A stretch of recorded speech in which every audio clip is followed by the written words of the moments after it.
habló extensamente del modelo de columna y del estilo de trabajo de columna de Manuel Buendía. Y tenemos pues dos panoramas y entramos aquí ya de lleno a lo que sería la columna política hoy.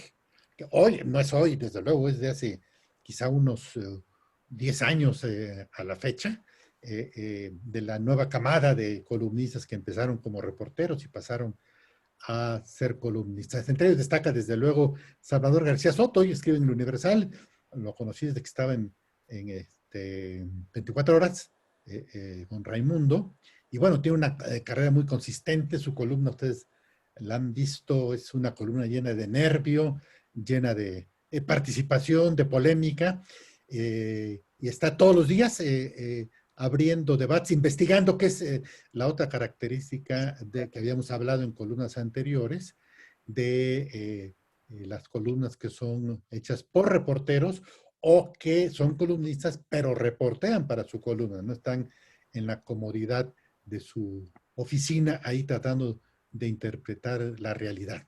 Salvador, pues no quiero yo dar más introducción, entrar de lleno, tienes el micrófono, adelante. Muchas gracias. Primero un saludo a todos. Aquí veo buenos amigos y mucha gente conocida, así es que saludos a todos. Un gusto compartir a través de estas nuevas tecnologías y estas nuevas formas de reuniones hoy tan necesarias y tan importantes en estos tiempos que estamos viviendo. Pues ya comentabas tú los antecedentes, creo yo, los casos más significativos de la época reciente del país.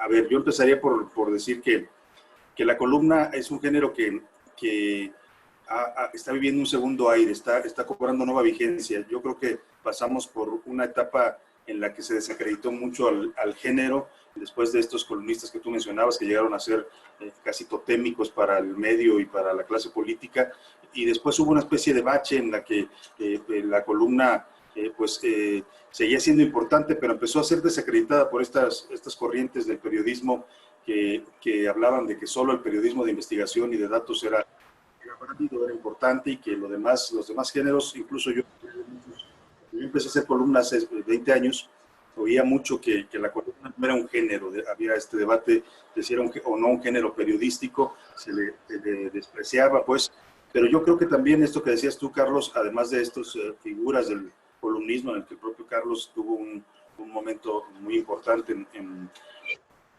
género, pues yo sí creo que hay una especie de resurgimiento y una revaluación del género a partir que se da primero por esto que decías tú, una generación de columnistas, algunos entre los que yo orgullosamente me cuento, formados en las propias redacciones, que venimos desde ser reporteros, y creo que lo que hace que se revalúe el género de la columna es estos cambios que ha sufrido la información con las nuevas tecnologías, la llegada de las redes sociales, del internet, vinieron primero potenciar este género, ¿no?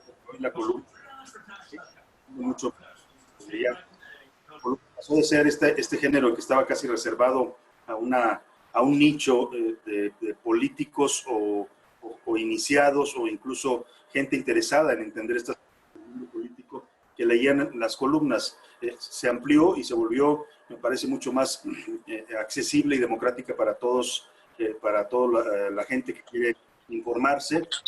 Yo, por ejemplo, desde que empecé a hacer columna, partí mucho de este enfoque. Yo siempre me propuse, y lo trato de seguir haciendo hoy en día, a no escribir para los políticos. Sí creo que muchos de los columnistas de generaciones anteriores se volvieron un poco cerrados a estas claves y a estos iniciados para el mundo político, y que descuidaron mucho el público en general, a partir de que había esta idea de que al público no le interesaba mucho la política, no le entendía. Entonces, ¿para qué darle un género que requería ciertos niveles de conocimiento y de interés por el ámbito político? Yo creo que este enfoque de escribir más hacia la gente y para la gente, y además también esta tendencia de las redes de pues acelerar la forma en que se difunde la información, pues hizo que la columna se revaluara, porque creo yo la columna es un género que permite lo que muchos otros géneros no permiten. Te da sí, muchas licencias, también te implica mucha responsabilidad, el poder manejar información a través de fuentes no identificadas o el poder manejar trascendidos que uno sabe que a lo mejor en ese momento no están en el ambiente, pero que van a llegar a ser más adelante noticia, como pasa muchas veces. Hoy vemos muchas noticias que primero se generaron en columnas, en información publicada o reporteada, y después ya cuando se confirman, pues se vuelven noticia. Esto, que hoy estamos ante un resurgimiento del género, paradójicamente, y seguramente más adelante entraremos a este debate, en esta revaluación de la columna a partir de un género que aporta datos, que aporta también investigación y también opinión, que hoy me parece que son tres elementos que destacan del periodismo profesional comparado con el periodismo que se hace en las redes sociales o en el Internet. Creo que también estamos sometidos a un embate muy fuerte, por lo menos en México en este momento, en la polarización en la que estamos viviendo. Los columnistas somos una especie de flanco donde nos está tiroteando de los dos lados, ¿no? Los dos bandos en los que se está dividiendo el país. Pero más adelante, si gustan, entramos ya a ese debate en particular. Salvador, este tema importante de la revaluación de la columna entró en un bache, empezó bien, la época, bueno, mal con De Negri, bien con Buendía, Granados, Mejías, pero tú empezaste a escribir ya prácticamente en el siglo XXI, hace 20 años, la columna, cuando ya estaban nuestros principales competidores. Nosotros llegamos como columnistas, era la definición que daba Manuel Buendía, a hacer un periódico dentro de otro periódico. Es decir, un espacio pequeño que tenía autonomía editorial, enfoques, intereses, etcétera. Pero llega el momento en que los directores recuperan su espacio con los trascendidos. Son competencia de los trascendidos. ¿Qué papel juegan los trascendidos? Y respecto a los columnistas, si los desplazan o les abren mayores posibilidades. Yo creo que los trascendidos son una parte importante porque, como bien dices tú, emiten una opinión que está más identificada a la línea editorial del periódico. En ese sentido tienen un valor porque acompañan, digamos, esta política editorial de cada medio, y quien los lee sabe que en esos trascendidos y en lo que ahí se dice y se informa y se opina, se está reflejando una posición editorial de un medio, de una compañía periodística. Me parece que no son competencia. Yo creo que en todo caso podrían ser complementarios, Carlos, porque a mí me ha pasado que a veces busco los trascendidos para ver un poco las líneas, las ideas que están moviendo los medios, particularmente donde uno trabaja, para saber cuáles son los temas que están en el interés de la empresa. Y yo creo que se complementan. Yo creo que la columna sigue siendo, como dices tú, este género en donde tú defines.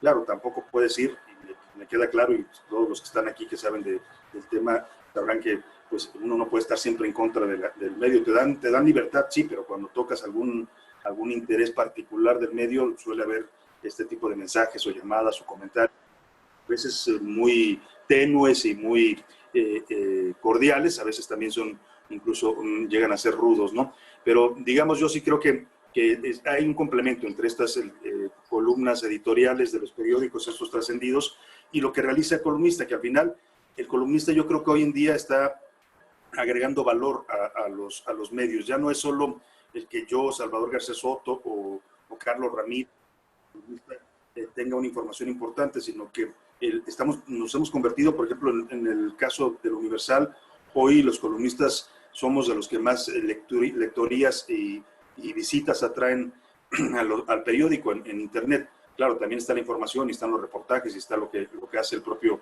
diario, pero somos un elemento importante, y en ese sentido creo que yo también es que se ha revaluado la columna, porque hoy en el mundo de las redes sociales, en el mundo del Internet, mucha gente está buscando las columnas como una referencia, como una idea de hacia dónde se está moviendo el análisis y la información política en el país. En ese sentido, pues creo que tenemos en este momento un nicho importante que se fue ampliando. Ya no, insisto, solamente es este grupo de iniciados interesados en la política, incluidos los propios políticos, que mucho tiempo usaban las columnas para estarse mandando mensajes y correos. No digo que hoy no lo hagan, pero menos cada vez, y hoy también se comparte información, y uno también va incluso a las tendencias de lo que la gente quiere leer, ¿no? A veces esta nueva forma de retroalimentación tan rápida que te dan las redes sociales, el que te puedan escribir en Twitter o mandar un mensaje en Facebook o mandarte un correo, a uno le va dando idea de qué tan, o incluso a veces los impactos, ¿no? Hay columnas que uno hace con mucho interés, que le metes mucho trabajo, y cuando las subes a las redes ves que pasan de noche literalmente, pero hay otras que tocan temas muy sensibles. Ahí va uno también midiendo esta retroalimentación de qué temas le están interesando a la gente, y uno también tiene que trabajar ahora en función de eso. Salvador, otro de los temas que se ha debatido con respecto a la columna, bueno, es que tiene, como tú dices, más libertad de interpretación, que se basa en la credibilidad del trabajo periodístico del autor. Pero luego eso es usado mucho por los políticos, los empresarios, que son de quienes se habla, para decir que las columnas son espacios que tienen poca solidez en la información. ¿Tú cómo has encontrado ese ambiente? Y en efecto, esta intercomunicación que existe entre autor, periodista, columnista y lector se da mucho más en el Universal, veo los comentarios, son los que más comentarios tienen. Esta interrelación, esta interacción, ¿tú cómo la ves en cuanto como factor de credibilidad? No porque siga mentiras o no, sino porque la gente quiera más hechos probados y comprobables que interpretaciones analíticas. Totalmente. Yo decía esta forma de exposición que hoy tenemos, también como esto, Carlos, que tú mencionas. Efectivamente, en el tema de los políticos seguimos siempre expuestos a la descalificación. Son muy curiosos los políticos, porque cuando hablas, no bien de ellos, yo regularmente no suelo hablar bien de ningún político, pero cuando no los tratas bien o difundes algo que a ellos les es positivo, te valoran y te mueven en redes y te dan, incluso a veces algunos meten hasta sus granjas de bots a impulsar tu columna, ¿no? Pero cuando tocas algún tema que no les interesa, viene automáticamente la descalificación. Y sí, estamos expuestos a eso. En ese sentido puede ser a veces frágil, porque se presta que todo el mundo te diga, es que no, es una columna, no hay que hacer caso de esas cosas, o no tiene solidez periodística. Pero también eso nos ha obligado, Carlos, yo creo que tú mismo lo has vivido como periodista y como columnista, a reforzar. Yo creo que también en este cambio y en esta revaluación de la que yo hablaba, el columnismo también ha tenido que irse profesionalizando cada vez más, y también atenerse a hechos y a pruebas, a documentos, ¿no? Yo siempre, en la medida de lo posible, no siempre puedo, pero no siempre te dan la prueba documental, pero cuando se puede, o cuando me vienen a tratar un tema, me vienen a exponer un tema sensible o muy delicado, que yo sé que va a levantar ámpula en los que se sientan aludidos, trato siempre de tener un respaldo para evitar, pues, exponerte y a que te descalifiquen a la primera de cambios. Es complicado, sí, pero yo creo que obliga a ese rigor, ¿no? A ese rigor profesional. Incluso en hechos, a veces esta información que te hacen llegar, que te dicen, pues me lo contó fulano, me lo contó, uno va identificando. Yo creo que a ti te pasó y a todos nos ha pasado que a veces te pasan algún dato, y cuando lo publica resulta, pues, que te desmienten y no había manera de comprobarlo, ¿no? Y uno va identificando también a las fuentes, uno va sabiendo qué fuentes te dan información real y qué fuentes tratan simplemente de utilizarte. Yo creo que en ese sentido el columnista también se está obligando a volverse más profesional. Y sí, yo creo que también la gente reclama cada vez información más sólida, menos especulación y más datos y más hechos. Yo creo que eso es lo que está hoy. Las columnas que yo veo que tienen éxito hoy en día se basan más en esto, menos en la opinión del autor, que indudablemente siempre estará reflejada, y más en la investigación, en los datos, ¿no? A veces con pruebas documentales, a veces simplemente con hechos concretos y con testimonios que te permiten asegurar que el hecho que estás comunicando ocurrió. Creo que esa es parte de la ganancia también de este tiempo de las redes sociales y de la interacción y incluso la verificación de información, porque ahora estamos expuestos también a esto, a que algo que tú publiques, hay ahora grupos de periodistas y algunas empresas dedicadas a esta parte de la verificación de datos, pero me parece que al final lo más satisfactorio es cuando tú dices algo o publicas algo. En muchos casos queda como ahí en el vacío, porque no es un tema que ni siquiera esté en ese momento a discusión a nivel público, pero en una semana o 2 semanas lo publica en primera plana un periódico, ¿no? A mí me ha pasado recientemente en varios casos, ¿no? Ayer, por ejemplo, Reforma confirmaba una columna que yo publiqué antier el tema de los fideicomisos, que ya viene una nueva iniciativa del presidente que busca desaparecer 44 fideicomisos y no 5, como proponía la bancada de Morena, o este tipo de cosas, el tema de Emilio Lozoya, ¿no? Que me tocó ser el primero que hablara de que venían estos escándalos y venían videos y venían pruebas que iba a aportar para denunciar a políticos. Hoy pues es una nota totalmente oficial y confirmada, incluso hay un proceso judicial. Yo creo que eso es lo que debe buscar uno ahora como columnista, información que sea no siempre 100% verificable, porque a veces no es posible, pero sí información que tenga un sustento y una base de realidad. Pues yo creo que sí creo que estas columnas, porque también los habrá todavía por ahí algunos compañeros que se inventan un análisis y dicen, no, es que yo creo que va a ser así, y entonces lo publicas, pues es válido, pero al final la gente va identificando quién trae información, quién trae datos, quién trae un periodismo más aterrizado en la realidad y quién está simplemente especulando, o incluso quién se presta a estar golpeando, llevando y trayendo mensajes entre intereses y grupos políticos, ¿no? Ayer alguien preguntaba en el caso de Manuel Buendía, ¿cómo se hace un columnista? ¿Tú cómo te hiciste columnista? Empezaste reportero y luego dijiste un día, quiero ser columnista, hablaste con tu editor, ¿o cómo estuvo? Nunca me lo había planteado. En mis tiempos de estudiante de periodismo, allá en Guadalajara, yo leía muchos periódicos que llegaban de la Ciudad de México, me gustaba mucho leer La Jornada, El Universal, Proceso, todavía no estaba Reforma, apenas empezaba, pero yo nunca me planteé ser columnista, realmente no era algo que estuviera en mi horizonte. Leía, por supuesto, a Buendía, leía a los columnistas de la época, el propio Carlos me tocó leerlo con sus columnas bien informadas, pero no era un género que me atrajera mucho. La verdad es que fue un poco circunstancial. Yo llegué a trabajar, después de haber hecho algunas incursiones allá en los medios en Jalisco y haber trabajado en oficinas de prensa, me vine a la Ciudad de México buscando pues este medio mucho más nacional y mucho más importante que tenemos acá en la capital del país. Y llegué como reportero de la fuente política, me fue llevando hacia ahí la información en el Heraldo, en el antiguo Heraldo de México, con Gabriel Alarcón me tocó ya cubrir fuente política, cubrí el Partido Revolucionario Institucional, el PRI, en tus todavía buenas épocas, el PRD, la Secretaría de Gobernación, más veces la Presidencia de la República. Y me pasó algo curioso, Carlos. Pablo Iriar, que era entonces mi director, Emilio Viale, en paz descanse, que ya falleció, era mi jefe de información, y alguna vez también Hermenegildo Castro. Y me pasaba que yo hacía mis notas, iba a reportear y traía mis notas, y cuando pasaba las notas me mandaba a llamar el jefe de información y me decía, oye, a ver, esto que dices aquí está muy interesante, pero ¿quién lo dijo? Bueno, pues ahí sí yo no tenía la obligación de decirle, me lo contó fulanito tal, me dice que es un tema que va a salir y que viene y que trae un movimiento que están generando. Sí, pero si no traes fuente no lo podemos publicar, ¿no? Decía. Y empezó a pasar así, y hay un punto en el que me decía, me busca Pablo Iriar y me dice, oye, traes mucha información en tus notas, pero información que ya no, pues que ya no entra en las notas, que es información interesante, importante, pero que ya no la puedo publicar como nota. ¿Por qué no ¿por qué no haces una columna? Le dije, pues podría ser, le dije, no lo había pensado. Era el columnista entonces, Fidel Samaniego, también en paz descanse, el columnista principal de la crónica de hoy. Ahí ya me había cambiado yo a la crónica. Y surgió esta idea de hacer una columna los sábados. Me pidió Pablo que la hiciera, estábamos en el año 99, íbamos hacia la sucesión presidencial de aquel año.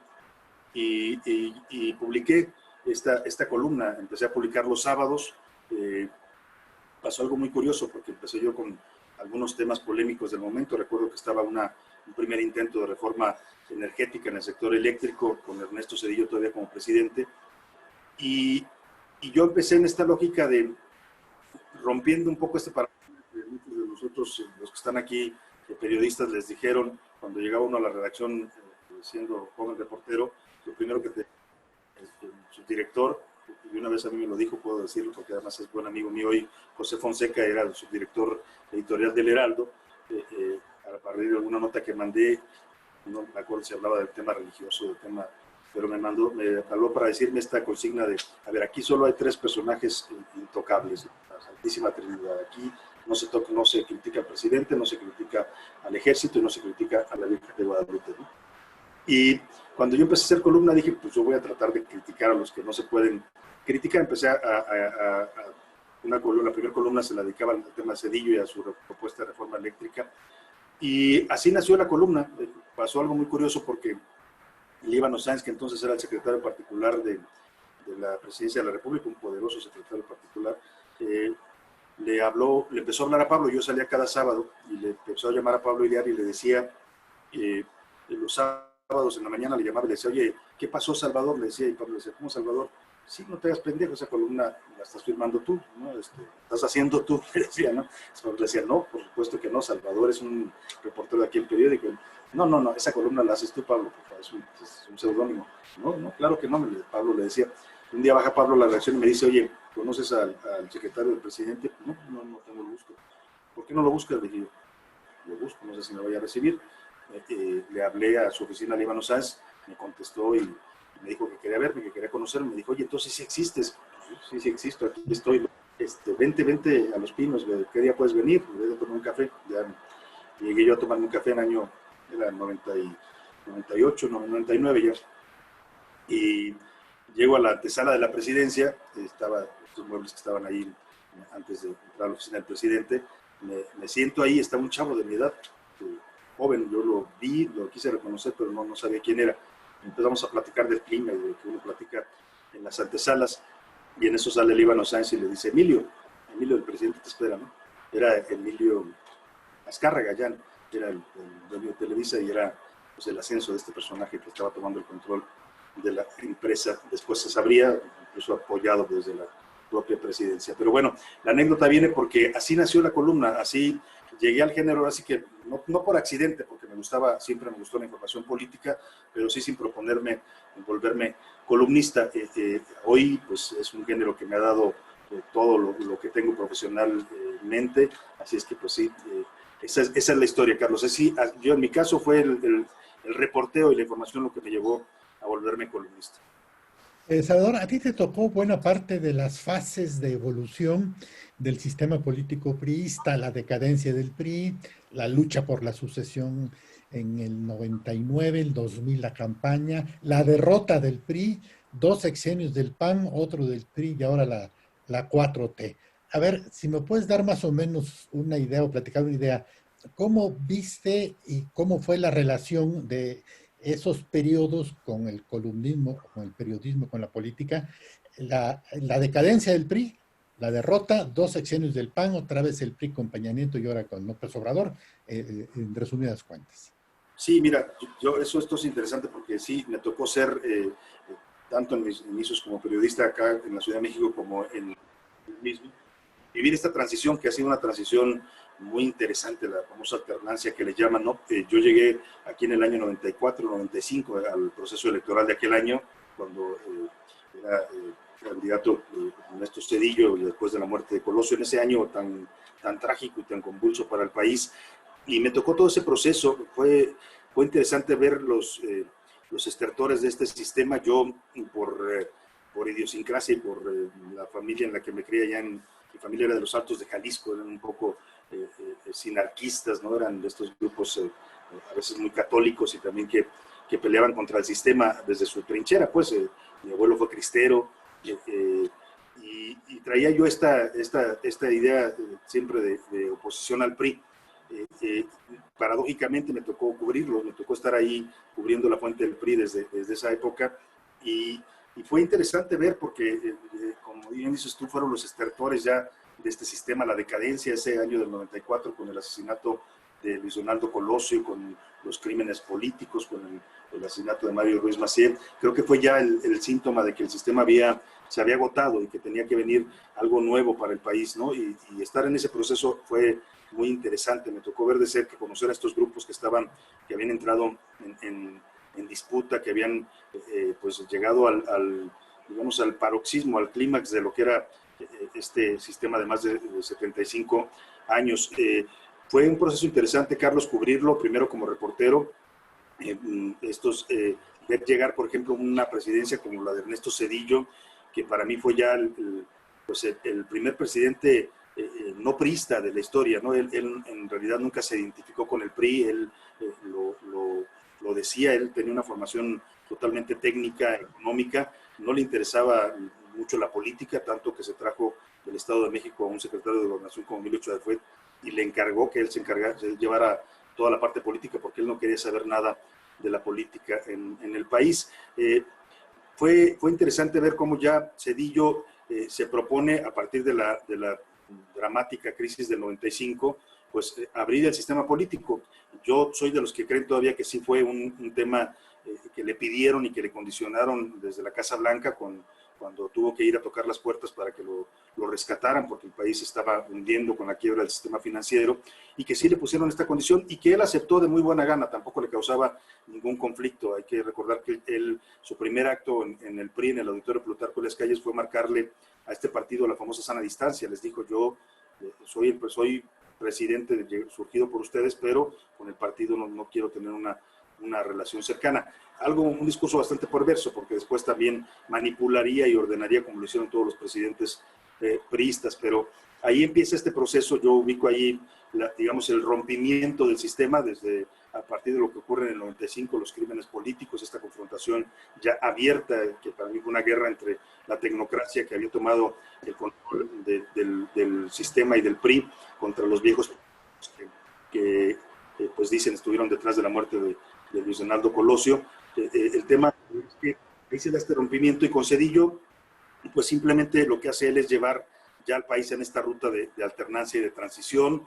Él es en buena medida responsable de la llegada de López Obrador a la presidencia de la República.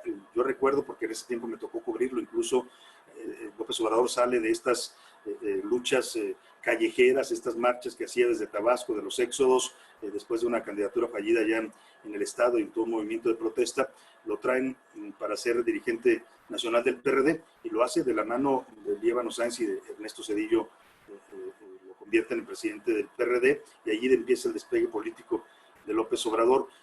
Y ahí se va trazando también yo lo que sería la ruta de alternancia. Fue muy interesante, Carlos, para un joven como yo que venía de esta idea de que el PRI tenía que caer, pues fue totalmente interesante y refrescante ver, por ejemplo, el triunfo de Cuauhtémoc Cárdenas. Yo, en el 88, cuando Cuauhtémoc Cárdenas tuvo su primera presidencia, era estudiante de la Universidad de Guadalajara. La Universidad de Guadalajara era todavía una universidad izquierdista, marxista, por tradición, y bueno, me tocó ir a los mítines de campaña de Cárdenas en Guadalajara, vivir toda esta historia de la presidencia robada por Carlos Salinas de Gortari, la famosa caída del sistema, protagonizada por el señor Bartlett, que hoy ya no se acuerda de todo esto, ya se le olvidó. Pero el tema es que me toca llegar, por ejemplo, la jefatura de gobierno de Cuauhtémoc Cárdenas también desde adentro, porque me tocó cubrir a la campaña de Alfredo del Mazo. Fue muy interesante, fue ver ya la decadencia del sistema. Yo veía, por ejemplo, a Del Mazo en sus eventos, en sus mítines de campaña, escuchaba su discurso, veía su sonrisa falsa. No sé si se acuerdan que tenía una dentadura, no sé si era postiza o eran dientes, pero tenía una dentadura perfecta, ¿no? Y esta sonrisa falsa y este discurso que ya no permeaba en la gente, ver cómo la Ciudad de México fue cada vez mutando y cambiando para dejar atrás al PRI, volverse ahora perredista, que en realidad eran los mismos, pues las bases sociales del PRI en la Ciudad de México, que se van con Cuauhtémoc Cárdenas al PRD, luego con López Obrador, pues eran las mismas que en su momento fueron las clientelas políticas del PRI. Pero la transición fue muy interesante. El triunfo de Cárdenas en el 97 potencia lo que sería después ya la llegada de Vicente Fox. Esa campaña presidencial también me tocó verla de cerca, como muchos de ustedes, y fue un proceso muy interesante.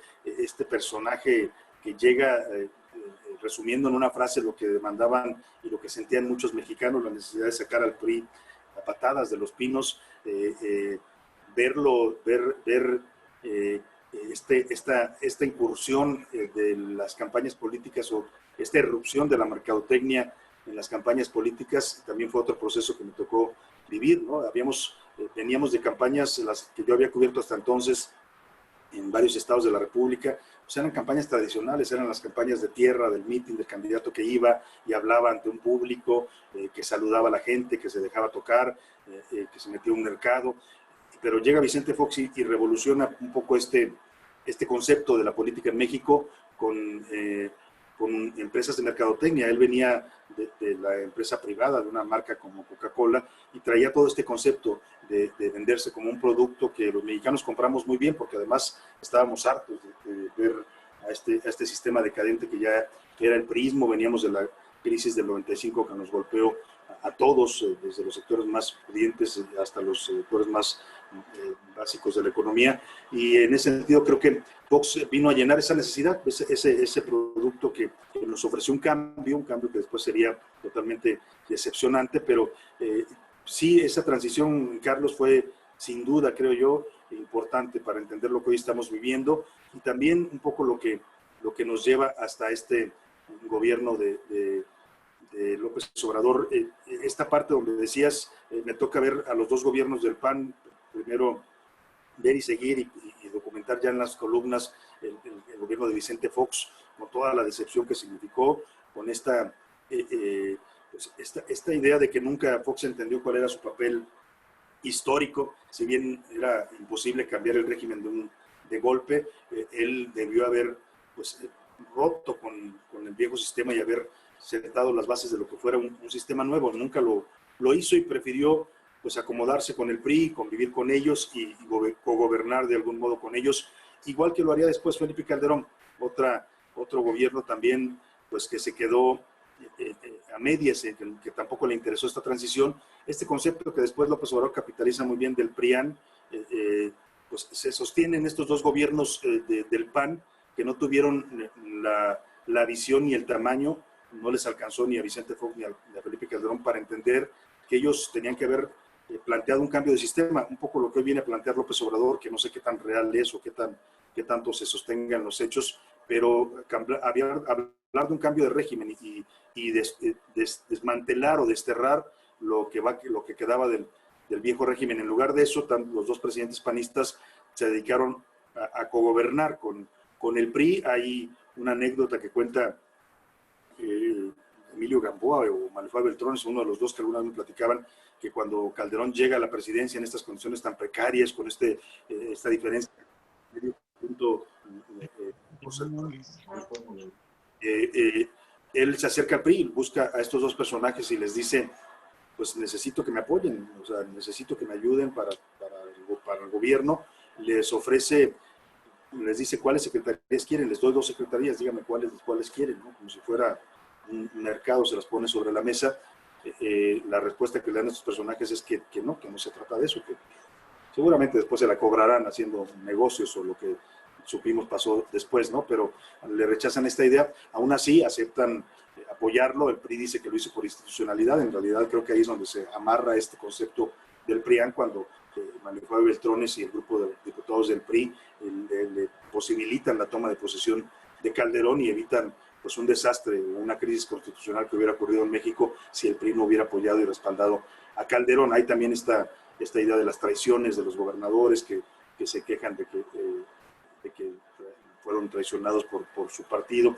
En fin, toda esta historia ha sido una historia, creo yo, fascinante. Para alguien que se dedica a escribir de esto, yo sí puedo decir que desde que empecé a escribir la columna no me ha faltado tema, ¿no? Siempre hay estas dinámicas en la política mexicana y ver estas transiciones, este intento de un cambio, un viraje hacia la derecha que resultó fallido, claramente fallido. Calderón después, con su guerra sin pies ni cabeza en contra del narcotráfico, pues pone de cabeza al país y ese proceso sí ha sido, yo creo que para todos, muy doloroso, porque me toca ir viendo y documentando también en el día a día de las columnas esta violencia que va arrasándolo todo en el país, estos grupos que van transformando pequeños pueblos de México, de la provincia, en donde no solía pasar nada, donde la noticia era que había aparecido un borracho, un indigente muerto en los portales de la plaza principal, y empiezan a hacer las noticias balaceras, asesinatos, cuerpos ejecutados, jóvenes violentadas,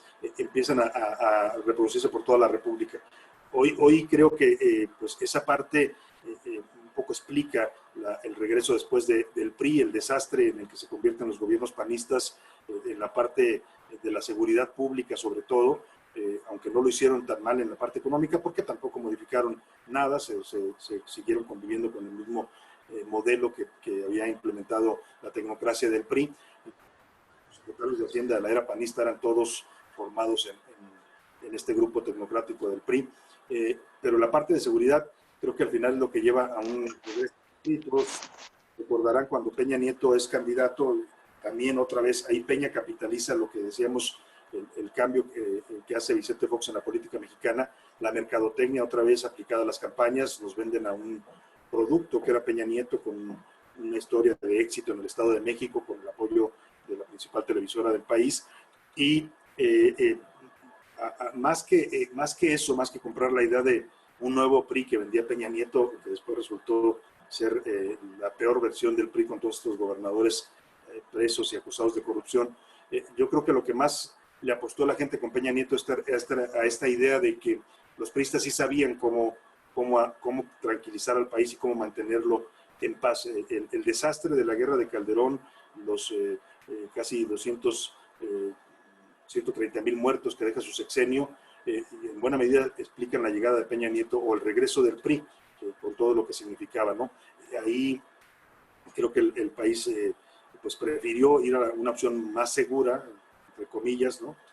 También significó volver a todo lo que era el PRI, la corrupción, todo esto que pasó en el sexenio de Peña Nieto, que finalmente termina allanando el camino para la llegada de Andrés Manuel López Obrador. Sí ha sido un proceso, creo que muchos de ustedes lo han vivido también, pero desde la trinchera que me ha tocado hacerlo, la verdad ha sido fascinante ir viendo estos virajes en el país y estos intentos, lamentablemente hasta ahora fallidos, hay que decirlo, de los mexicanos por buscar una opción de gobierno que pudiera pues, resolver algunos de los problemas del país. Creo que todavía seguimos en esa búsqueda y creo que no hemos llegado a ese punto donde tengamos un líder que pueda más o menos ir llevando al país por un camino no tan complicado como lo que estamos viviendo. Salvador, ahora en estas fases de partidos en la presidencia, los espacios de libertad para la prensa en general y de opinión para los columnistas, ¿cómo se mencionaron? Los últimos años de Zedillo, los 2 sexenios del PAN, Peña Nieto del PRI y ahora la 4ª transformación con López Obrador. ¿Cómo lo has notado en tu trabajo periodístico en lo general y en tu trabajo como columnista? Yo ubico que sí veníamos de una etapa de mucho más censura. Yo creo que la vieja censura del PRI operó durante muchas décadas. Con Carlos Salinas tuvo todavía un control muy férreo, ¿no? de la información, el manejo de la televisión, por ejemplo, la presión a los intereses con los que convivían las televisoras. Ahí surge esta segunda televisora de Canal 13 y de lo que hoy es Televisión Azteca.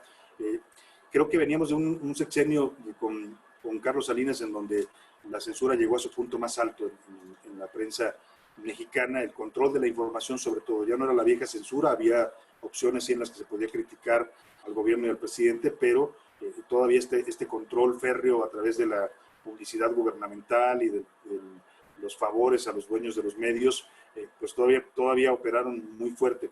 Zedillo, creo yo que en este desinterés que tenía por la política, sin proponérselo, va relajando un poco esta parte, ¿no?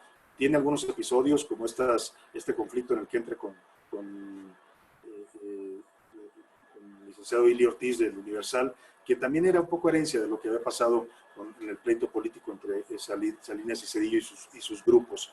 Pero Zedillo, a mí me parece, por lo menos lo que desde mi experiencia me toca, va relajando un poco este control sobre la prensa. No totalmente, operaban todavía los hilos del sistema, pero me parece que va abriendo un poco la información y va permitiendo un poco la crítica. Y cuando él se monta en la idea de la transición que comentábamos, de llevar al país hacia una ruta de alternancia democrática, lo haya hecho por convicción o lo haya hecho porque se lo pidieron en Estados Unidos, al final también entiende que la apertura a la prensa es necesaria, que hay que soltar y hay que abrir la información para que también la alternancia democrática pueda fluir. Yo ubico ahí, por ejemplo, a la radio como uno de los principales impulsores de esta apertura informativa. El caso de Gutiérrez Vivó, por ejemplo, es un caso significativo en el que él empieza pues a ejercer la crítica desde la radio y empieza a demostrar también que la información y que la crítica sí venden y sí pueden ser un negocio, ¿no? Contrario a la idea que tienen todavía hoy en día muchos dueños de medios que creen que criticar y que publicar información es ir en contra de los intereses de sus empresas. Creo que ahí se va abriendo este proceso, en parte impulsado por algunos de estos periodistas, Carlos. Tú eres también de esa generación, pero también en parte impulsado, creo yo, por la gente. Ya este agotamiento del viejo sistema del que hablábamos, este punto en el que había llegado el país, que ya no quería más PRI ni más gobiernos priistas, también se refleja en esto, una sociedad que empieza a ser cada vez más crítica, que empieza a ser más analítica y que empieza también a exigir mayor información a los medios. Creo que ahí está el caso, decía yo, de Gutiérrez Vivó. Ahí surge, por ejemplo, el Reforma en el año 93, que viene también a refrescar un poco y a sacudir a la prensa de la Ciudad de México, porque ellos traían otra línea. Ellos son un grupo editorial del norte del país que ya habían tenido el experimento del periódico El Norte y que traían además esta nueva visión para el periodismo mexicano, que era un grupo empresarial muy fuerte, apuntalado desde la empresa privada y no desde el gobierno, como hasta ahora funcionaban o funcionan todavía muchas de las empresas periodísticas. Ellos no dependían de la publicidad gubernamental, ellos incluso siguen teniendo en sus políticas editoriales un porcentaje de publicidad gubernamental que admiten, y eso les da esta libertad para empezar a criticar, y me parece que Reforma se monta muy bien en esta tendencia ya de decadencia de la alternancia, y se sube bien y obliga a otros periódicos. Ahí, por ejemplo, el Universal empieza también esta transformación para volverse un periódico un poco más crítico, ¿no? Empieza a abrirse. El Universal responde a este reto que plantea la llegada de un diario como Reforma, metiendo a columnistas y articulistas de la oposición. Es el primer diario que les empieza a abrir los espacios para que publiquen, y esto va permeando. Había, por supuesto, ejercicios de periodismo crítico exitosos en la historia. En ese lapso veníamos de Uno más Uno, que tú también fuiste parte, con una generación de periodistas, hoy todavía muchos de ellos vigentes en los medios, que innovaron en su momento en el periodismo mexicano, que ejercieron el periodismo crítico. De ahí nace después La Jornada, pero digamos ya como empresas más fuertes, los medios más grandes empiezan a subirse hasta esta última etapa. Yo creo que este proceso viene empujado, sí, por la parte política, pero también por la demanda de una sociedad que pide más información. Y decía, Cedillo va abriendo. Yo cuando empiezo a hacer columna en el 99 decía, yo me empecé, las primeras columnas se las dedicaba todas al presidente, y eso hizo que llamara la atención y que hablaran desde Los Pinos, porque todavía había mucho en el periodismo en esa época esta idea de que no te metas mucho con el presidente porque te puede costar la chamba. Después veríamos ya con la llegada de Vicente Fox que pues pegarle al presidente se convertía en un reporte nacional, ¿no? Ya todo el mundo no solo criticábamos, sino hasta nos burlábamos de los estilos del presidente, cosa que hoy todavía sigue vigente. Creo que se va abriendo, Carlos, y se van rompiendo estos viejos controles. Con los panistas, hay que reconocerlo, operan ya de otra forma, no tienen, empiezan a aprender también los modos, ¿no? Ya, por ejemplo, Vicente Fox quizás no tanto, porque su gobierno y su gabinete eran un desastre, ¿no? Cada quien hacía lo que quería, y el presidente pues ya no le interesaban mucho los asuntos públicos, gobernaba más la señora Martita Sagún, aquella famosa frase de ¿yo por qué? Cuando TV Azteca se toma por sus propias pistolas el Canal 40, pues hablan de este descontrol que empieza a operar. La prensa vive lo que muchos llamaron la borrachera democrática, ¿no? Entonces, de estar todo el tiempo censurados y controlados, los reporteros y los periodistas encuentran que ya se puede hablar y se puede decir y se puede criticar. Incluso los medios más cerrados y más oficialistas, que además eran oficialistas con el PRI, pues encuentran que con el PAN o con Vicente Fox en la presidencia pueden hacer crítica y empiezan también a ejercer esta libertad. Calderón tiene más idea, creo yo, del concepto de público o de Estado, y vuelve a imponer ciertos controles, ¿no? Yo recuerdo haber ido un par de veces a Los Pinos en el gobierno de Calderón, que buscaban mucho desde el primer jefe de prensa, Rodolfo Guzmán, si no mal recuerdo, ¿no? El negro, alguien me corrija si me equivoco, sí, Sí, Rodolfo Guzmán. Rodolfo Guzmán, y después Max Cortázar, y ellos vuelven un poco a implementar esta idea de la publicidad me permite controlarte, ¿no? Y sí hay mucho más, un poco más de control, aunque ya estamos en una apertura tal que ya es irreversible, me parece, en la época del calderonismo. Y luego con Peña Nieto, pues aunque los priistas llegan con esta idea de que iban a restituir la vieja censura, pues no les funciona tanto, salvo las televisoras que se quedan apoyando todo el tiempo a Peña Nieto, pues los demás medios, incluidos los periódicos y la radio, pues ejercen una crítica muy feroz ya en contra de la presidencia y del grupo gobernante, y en buena medida eso explica también por qué un personaje como López Obrador tiene tanta visibilidad en este periodo. Ya venía de la campaña fuerte del 2006 con todo el tema de que si le robaron o no le robaron la elección, una campaña no tan exitosa en 2012, pero bueno, que aunque también hoy estamos viendo con esto de Odebrecht y de los sobornos, que pues también él dice que ahora la línea de investigación va por el lado de que también le robaron la elección a fuerza de pietazo, ¿no? A fuerza de operación y de corrupción.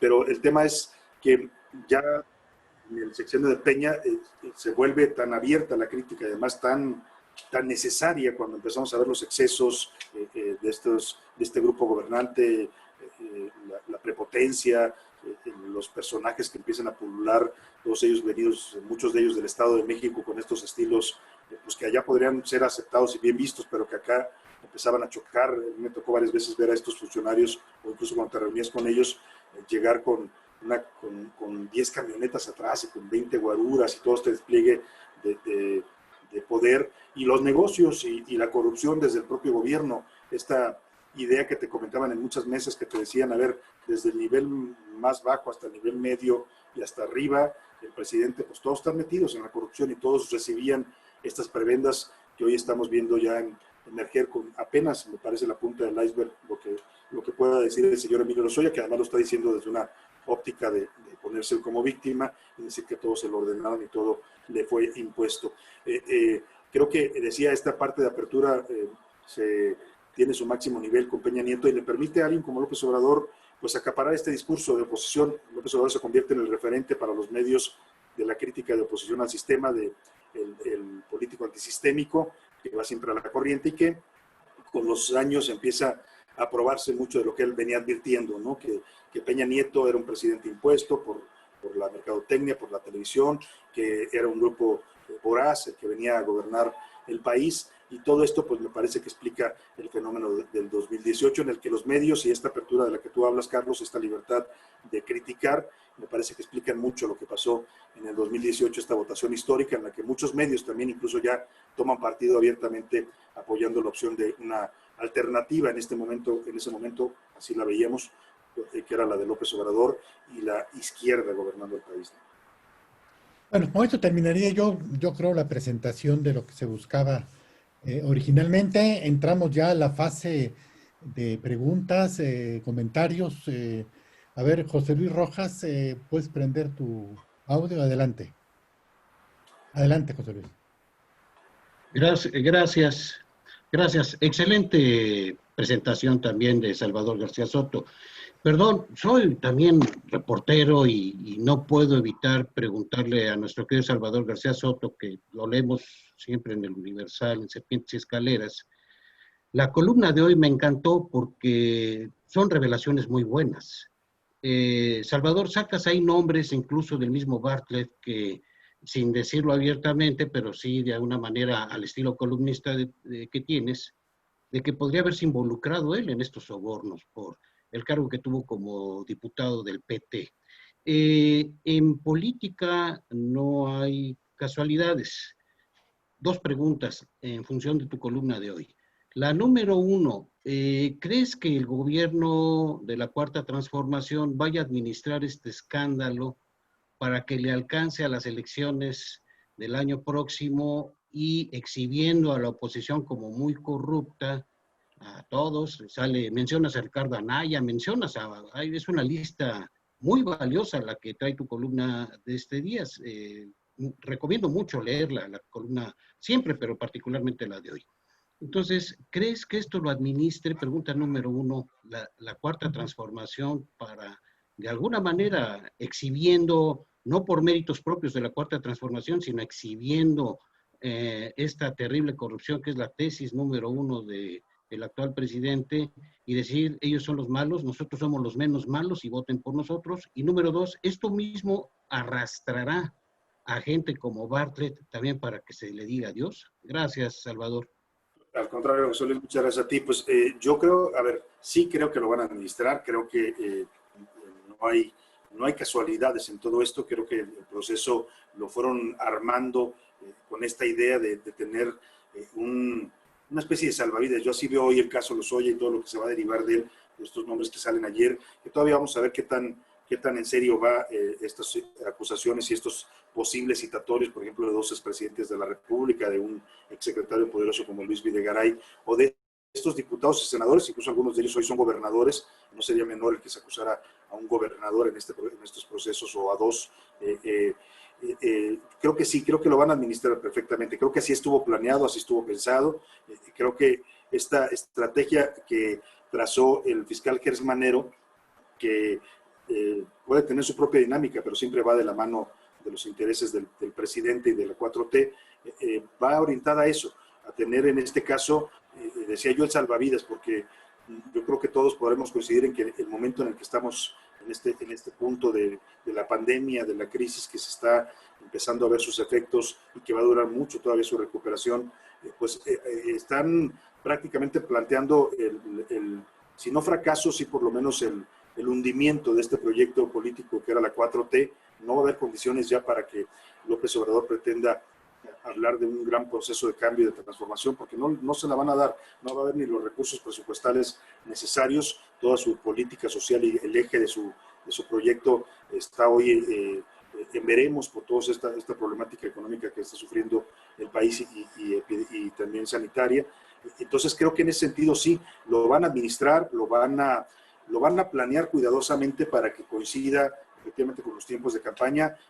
La clave para saber que eso viene es el tiempo que le pide la Fiscalía General de la República al juez para terminar sus investigaciones. Le pide 6 meses, 6 meses terminan en enero del 2021, cuando ya estamos a semanas de que arranquen las campañas políticas. Si uno piensa que entonces estarán empezando todavía algunos de los procesos que ayer anuncia el fiscal, pues estamos claramente hablando de una cronología totalmente planeada para que coincida con el calendario político. Y la apuesta ahí sería, pues, esa, salvar a la 4T del naufragio electoral, porque las condiciones están viéndose cada vez más preocupantes para el gobierno y más la inconformidad social está creciendo y va a seguir creciendo conforme la crisis económica golpea cada vez a más sectores, conforme mueran más mexicanos. Todavía las cifras de fallecimientos, las proyecciones que tenemos están hablando hasta de 100,000, 120,000, probablemente más, a quienes hablan hasta de 180,000 muertos en nuestro país, y eso va a tener un costo político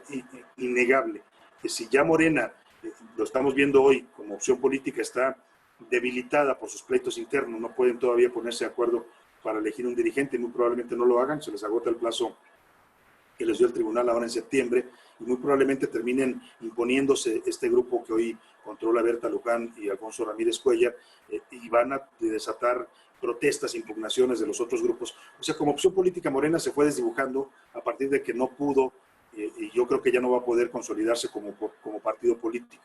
Al presidente ya el partido no le funciona, y hoy su apuesta sería pues rescatar lo que se pueda de Morena, aliarse hacer esta gran alianza en contra de lo que él llamó la BOA, o una posible alianza opositora, pero una alianza opositora que si bien se veía que podía ser fuerte y que podría competirle a Morena en condiciones normales, es decir, la suma del PAN, del PRI, de Movimiento Ciudadano y del PRD, matemáticamente daban para ganarle la mayoría en la Cámara de Diputados a López Obrador, pues hoy se ve esto más difícil, porque este caso viene precisamente a impactar, va a golpear la línea de flotación del PAN, que es el partido eje de esta alianza opositora, va a golpear a lo que queda del PRI, ¿no? Y por ahí podría golpear incluso algún perredista.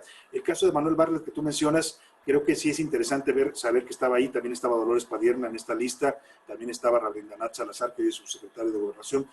Lo que los puede proteger a ellos de salir mencionados y involucrados en este escándalo es que creo que creo que los tres votaron en contra de la reforma energética y a partir de ahí pues se caería cualquier sospecha de que pudieron haber recibido algún soborno. Creo que las acusaciones de Lozoya y lo que le está entregando a la Fiscalía van más orientadas a golpear primero al PAN, que es el objetivo número uno, y luego al PRI también, porque ahí van a aparecer priistas y panistas involucrados y posiblemente también los del Verde, si es que deciden, porque hay también un senador, hoy dirigente nacional del Verde, Carlos Puente, que era miembro de esta comisión y que también apuntan hacia allá las baterías, pero hay que ver si la alianza que está teniendo el Verde con Morena los salva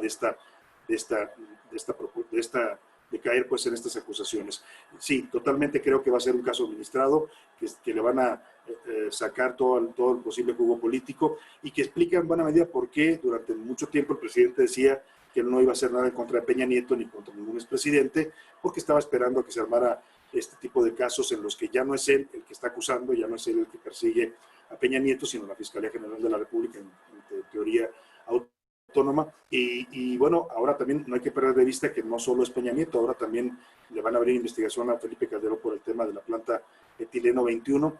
Así es que sí, el golpe y el cálculo de esta investigación está totalmente orientada a esto que llaman el PRIAN. O sea, en Peña Nieto y en Calderón están personificados esta alianza que el presidente siempre ha tenido en su discurso y a la que va a golpear como una forma también de garantizar su sobrevivencia política en las elecciones del 2021. ¿Alguien más que desee participar? Levante la mano. A ver, Samuel Schmidt. A mí me llama mucho la atención y me gustó mucho la sesión de hoy, creo que ha sido muy dinámica y muy enriquecedora. Me llama mucho la atención dos argumentos. Uno, pensar que la columna tiene un espacio totalmente propio. Este concepto que se ha estado manejando de un periódico adentro de un periódico. Y el segundo es la aparente voluntariedad del columnista para determinar la confiabilidad de la fuente. Y aquí nos emproblemamos demasiado, porque, bueno, pues tú crees de buena voluntad que quien te está dando información te la está dando de buena fuente, o perdón, de buena voluntad. Y ahí también estoy de acuerdo con ustedes que en la política muchas veces la buena voluntad no existe. No solamente no. Y resulta para mí problemático que aquella persona que hace una columna diaria se tenga que someter a la presión de la confirmación de sus fuentes para que verdaderamente diga lo que es cierto. Y vamos a poner entre comillas cierto, porque cierto, nunca vamos a tener toda la verdad. Yo ayer mencionaba este concepto de poder descubrir lo subterráneo de la política, de lo oculto de la política, de repente alguien te está alimentando. Y quiero poner un ejemplo. Yo no veo en México a un Woodward o a un Bernstein que lograron tirar a un presidente. Pero la política del periódico fue fundamental diciendo, sí, tú tienes a Deep Throat, pero también tienes que confirmar la información del Deep Throat. O la publicación del Washington Post sobre los papeles del Pentágono que también sacuden a la política estadounidense. Y yo creo que en México estamos muy lejos. Ahora, no es que tengamos que copiar el modelo gringo, porque a final de cuentas cada país se da su propio modelo y creo que la columna que tenemos es respuesta a la política que tenemos, pero me meten ruido esos elementos. Pero igual, felicidades, es una gran sesión. Muchas gracias, Samuel. Pues, a ver, yo esta parte donde dices la voluntariedad, el voluntarismo del columnista para creer en las fuentes, va un poco más allá de eso. Yo decía que uno aprende en la experiencia del día a día, porque a mí me ha pasado que se te acerquen fuentes que traen un interés muy claro y te buscan mucho, muchas personas te buscan y mucha gente te ofrece información por supuesto que trae un interés detrás. Lo que uno va aprendiendo con la experiencia es a identificar quién sí te da información que es verídica y quién simplemente quiere utilizarte. Y a veces también uno se deja utilizar, no es que uno no sepa, uno a veces dice, a ver, me quiere usar para golpear a tal grupo, a tal, pero si me da información válida y sustentada, para mí es información, ¿no? Sin meterme en la dinámica. Yo regularmente lo que hago es, en ese caso de esos temas, no caer tampoco en campañas de grupos de interés. Decía que va más allá de la voluntad, porque lo que uno hace es verificar también la información que te dan. O sea, yo cuando una fuente se me acerca con información y no lo conozco o no tengo el elemento para saber que es real, porque no me está simplemente queriendo utilizar, lo que hago es verificar, busco otra fuente y trato de cruzar la información para saber si el dato es real, y cuando no te sostiene, pues simplemente no lo publico, pero cuando hay otra fuente que te dice, sí, sí fue así, pero te están diciendo mal esto y lo que pasó fue esto, pues ya hay un elemento para comprobarlo. Es un poco la mecánica, pues, ¿no? Y más que la voluntad es el ir sabiendo. Yo decía, con los años, tú vas sabiendo quién te da buena información y quién sí trae elementos de información, porque también mucha gente te vende análisis y te vende ideas y te vende teorías, ¿no? Pero ya está en uno también en la experiencia de confirmarlo.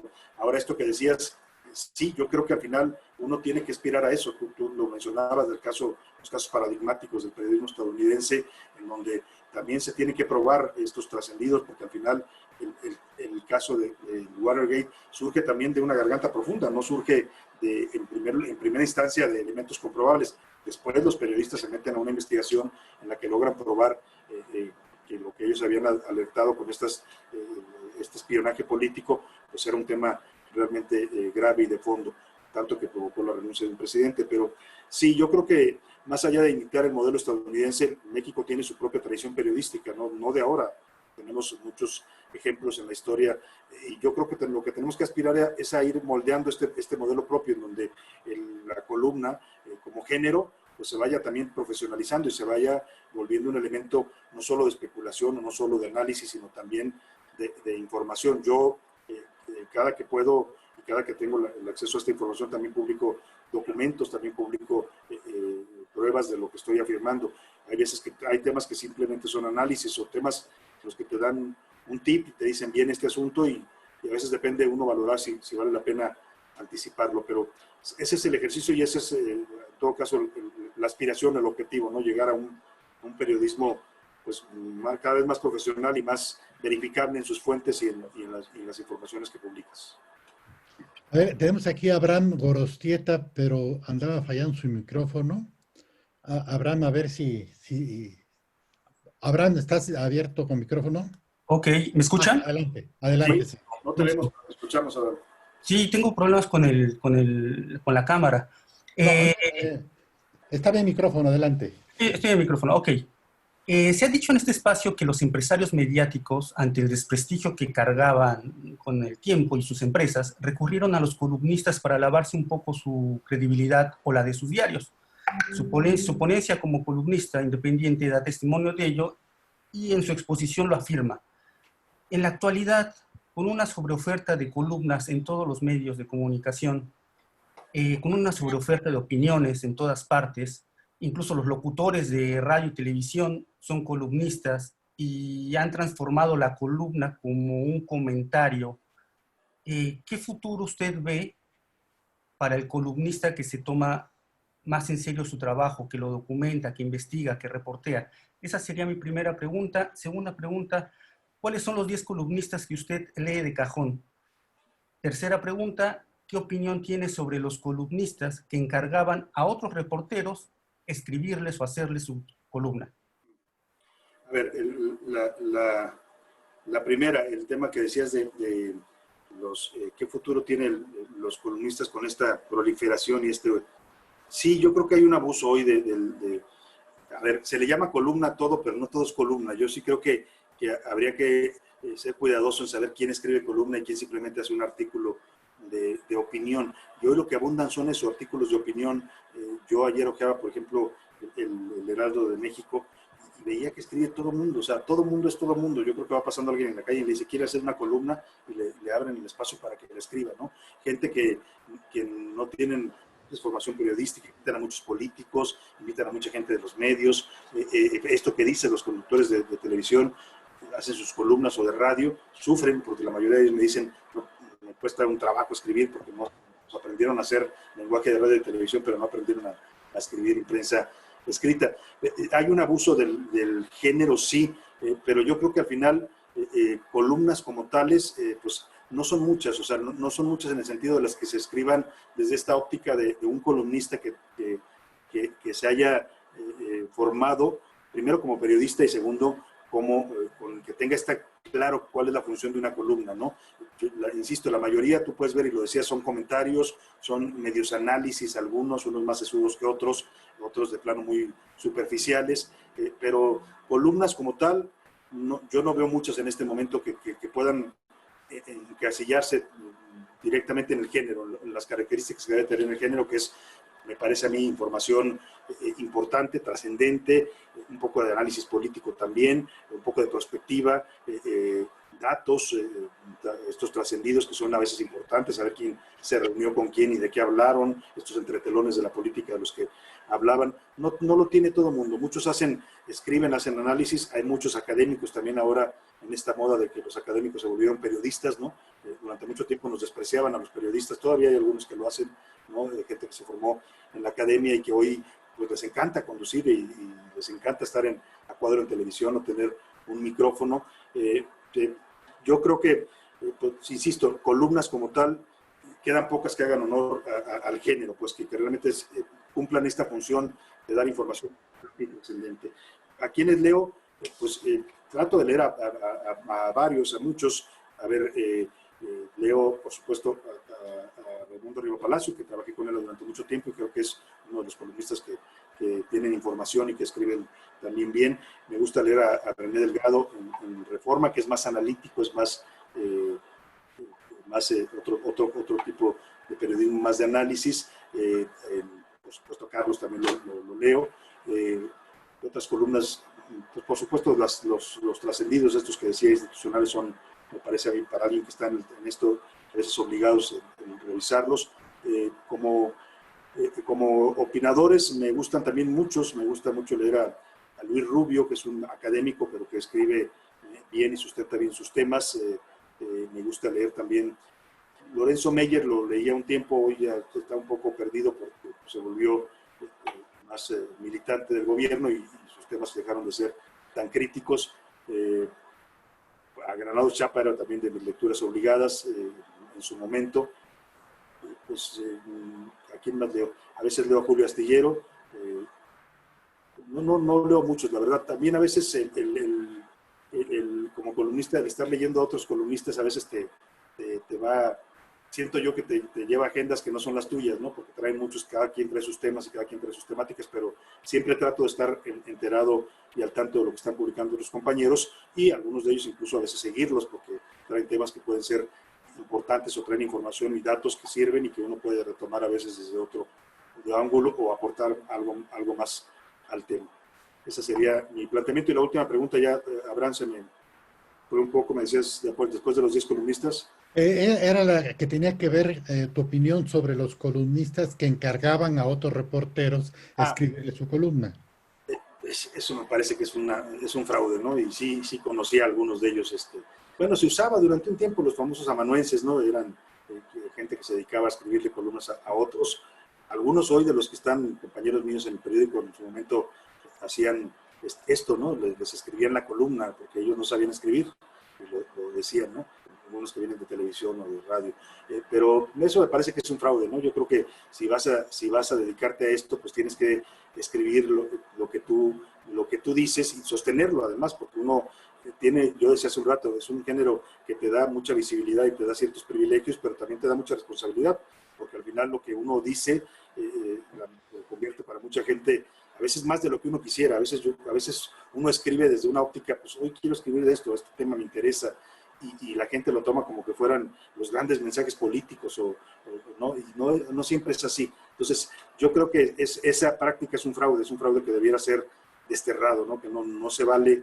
Es como si, no sé, como si un ingeniero pues no fuera a construir una obra y mandara a una persona y él estuviera desde casa simplemente dirigiendo. Yo creo que el periodismo es algo que se debe hacer personalmente, porque implica eso, la responsabilidad y la opinión de alguien que debe ser respaldada pues cuando se requiera y defendida también y sustentada.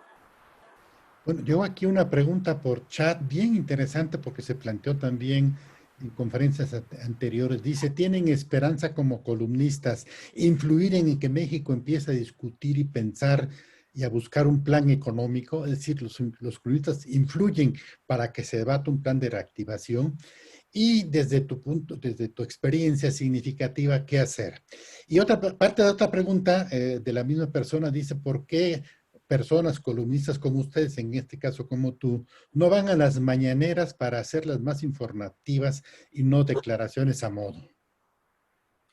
Empiezo por las mañaneras. Mucha gente, no vas y le preguntas al presidente y uno dice, ¿por qué eso es un show? ¿Por qué eso no es una conferencia de prensa seria, pues, ¿no? O sea, en lo que le han convertido es en eso. Y porque además temo que cuando vaya a pedir que me den acceso no me vaya a dejar el señor Jesús Ramírez. Entonces, ¿para qué exponerme a un ridículo?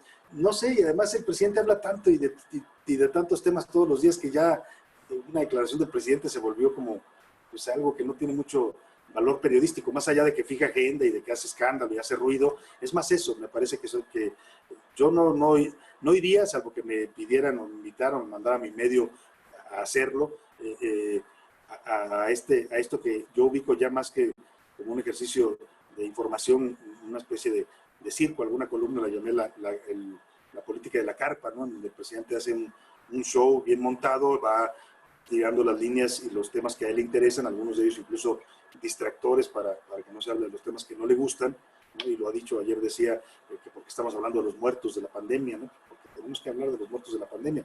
A él no le gusta eso y pues, entonces saca otros temas. Ayer o antier generó una polémica con Calderón por hablar de un narcoestado, en fin, por eso no he ido a la mañanera también, porque no lo veo en este momento como un ejercicio necesario. A lo mejor si hicieran por lo menos una conferencia semanal en donde dijeran es abierto a que vengan todos, ¿no? Y no vamos a tener este sistema controlado. Yo alguna vez que intenté ir, llegué y había una fila en la mañana para entrar, ¿no? Y tenía uno que pasar a que te validaran. Y dije, no, pues esto no es algo serio, ¿no? Pero bueno, más allá de eso, el tema que decías, la primera pregunta, Carlos, era sobre... influir como columnista en la discusión para un plan económico. A ver, yo siento que decir que los columnistas influimos algo es muy pretencioso, ¿no? Yo creo que lo que uno escribe, la información que uno maneja, tiene un impacto sobre todo en la gente, en los políticos también, porque te leen y les llega a incomodar, a molestar lo que publicas. No creo que lleguemos al nivel de influir en un presidente, ¿no? Aunque creo que muchos de ellos incluso ni leen columnas. El presidente que dice ser el más informado de México, por ejemplo, yo le he escuchado varias declaraciones en donde dice cosas como la gran revelación, cosas que yo, que Carlos o que muchos de nosotros publicamos hace años, ¿no? Él dice, nunca se habló de esto, nunca se dijo que Calderón mandó decir esto o se reunió con... Son cosas que están publicadas en la prensa, ¿no? Y él las maneja como si fueran las grandes revelaciones. Yo insisto, creo que es muy pretencioso decir que influyamos. Creo que sí tenemos un papel y un rol que es llevar la información, que es exponer esto que decía Samuel, un poco los entretelones de la política. Yo siempre me he propuesto eso, un poco decirle a la gente lo que está pasando detrás de lo que se ve públicamente y un poco explicarle por qué el presidente lanza un discurso sobre esto, por qué abre una campaña en contra de tal personaje. Por ejemplo, un caso muy gráfico de esto, de un poco creo que la función que jugamos más que influir, creo que podemos aportar, sí, por supuesto, si hacemos el análisis adecuado, si estamos ejerciendo la crítica, tenemos un impacto y creo que al final yo concibo la función de la prensa como eso, como una crítica permanente al poder para que el poder se modere. Creo que ese es el papel de la prensa y en ese sentido los columnistas somos parte de ese esfuerzo por hacer que el poder entienda cuando está actuando mal, cuando se está excediendo, cuando está llevando al país por un rumbo que no es el adecuado. Es una opinión, no creo que influya tanto, pero sí creo que tiene un impacto y que pesa en la medida que es aceptada o validada por la sociedad, por la gente, por quienes nos leen y quienes reproducen nuestro mensaje. Ahora, el tema de... Ay, se me va la idea. Este último que me dijiste. De influir en el plan económico. Era un poco eso de la respuesta, ¿no? Pero decía, yo no creo que influyamos. Decía que quería poner un ejemplo concreto de el cual creo que el papel que jugamos un poco interpretar para la gente los mensajes, a veces desde la política y lo que sucede detrás de lo que se ve en apariencia. Ustedes recuerdan que el presidente duró hace unas 2-3 semanas, un poco más quizás, empezó a decir en la conferencia mañanera que los medios no atendíamos el caso de Lozoya, que no estábamos hablando del caso de Lozoya, que era muy extraño que guardáramos silencio cuando el caso de Lozoya pues, era un caso muy importante. Yo recuerdo haberlo escuchado 2 o 3 veces porque lo repitió durante varios días en una semana, esta idea de que los medios no le estábamos prestando atención a este tema. Y yo lo llegué a comentar incluso en radio, diciendo, a ver, el presidente dice que no hablamos, pero pues hemos hablado, ahí está lo que se sabe de Lozoya, que va a venir, que lo están extraditando. Y en eso, en una plática con un funcionario del gobierno, le preguntaba yo, oye, esto es el presidente muy insistente en el caso de Lozoya, ¿qué trae? O sea, ¿por qué dice que los medios no estamos siguiendo adecuadamente el caso? Y él me decía, pues es que lo que va a traer Lozoya es esto, ¿no? Y empezó a soltarme información y es de donde surge la columna donde hablaba yo ya de los videoescándalos de Lozoya y de lo que venía, de las acusaciones que iba a hacer a varios políticos. Yo creo que un poco al final el papel del columnista, lo pongo como ejemplo, es ese, no es estar interpretando lo que pasa en la política, estar leyendo los mensajes que mandan desde el poder, los grupos políticos, por qué se están moviendo así, cuáles son los intereses, qué es lo que traen detrás. Eso es lo que creo que aportamos. Ya, si influimos o no influimos, pues eso me parece que lo determinará la gente, la sociedad, quien te lee, quien decide que tu mensaje tiene algo de valor, ¿no? Bueno, quedaría tiempo para una pregunta. Salvador se tiene que retirar a las 12, tiene su programa de radio. Aceptó participar adelantando media hora su participación. Si alguien tiene una pregunta o pues ya nos despedimos, Salvador. Te agradezco mucho tu participación.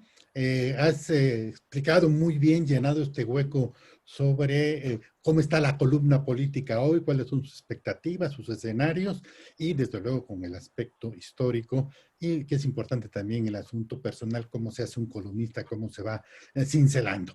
Te agradezco mucho tu participación y bueno, muchas gracias y espero más adelante seguir haciendo reuniones de esta naturaleza y estarás invitado. Y a todos muchas gracias y con esto nos retiramos.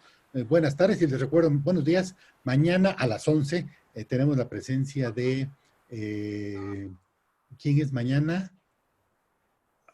Bueno, ahorita checo. Ricardo Alemán. Ricardo Alemán, sí, mañana está Ricardo Alemán, que nos va a platicar no solamente sus incidencias, sino 2 temáticas importantes sobre la práctica del colonialismo, sobre todo en redes, porque él, cuando le cierran todas las puertas, se va a redes y abre un buen espacio para ese periodismo y esa columna política de redes. Pues muchas gracias por su atención y nos vemos mañana. Hasta pronto. Gracias a todos, saludos a todos, amigos. Buen día. Gracias.